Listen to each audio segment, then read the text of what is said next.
মাশাআল্লাহ মাশাআল্লাহ, দেখেন এক কথায় অসাধারণ। এগুলো হচ্ছে চেরি টমেটো। তো আমি আসছি আমার সাদিকের এখানে, ওই আমার সাদিক নেপাল, পোখরা পোখরা ওর বাসা হচ্ছে। অসাধারণ, দেখেন এক একটা গাছের সাইজ হচ্ছে 7 থেকে 8 ফিট লম্বা হবে।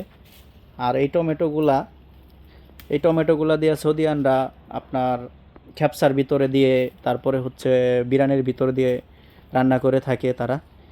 তাদের কাছে, আরাবিয়ানদের কাছে এই টমেটোগুলো একদম প্রিয়, ভালো আছে। মানে একদম ফেভারিট তাদের খাবার। এগুলা দিয়ে তারা খ্যাপসারা বানিয়ে থাকে।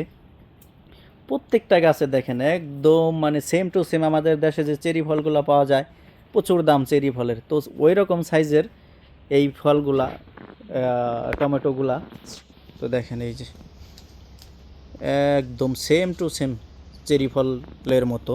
আর এর জন্য এটার নাম দিছে মানুষে, আরাবিয়ানরা, চেরি ফল। সেম টু সেম চেরির মতো দেখতেই, এর জন্য এটার নাম হচ্ছে চেরি টমেটো। তো আমার ভিডিওগুলো যদি আপনাদের কাছে ভালো লাগে, অবশ্যই লাইক কমেন্ট এবং শেয়ার করে দিবেন।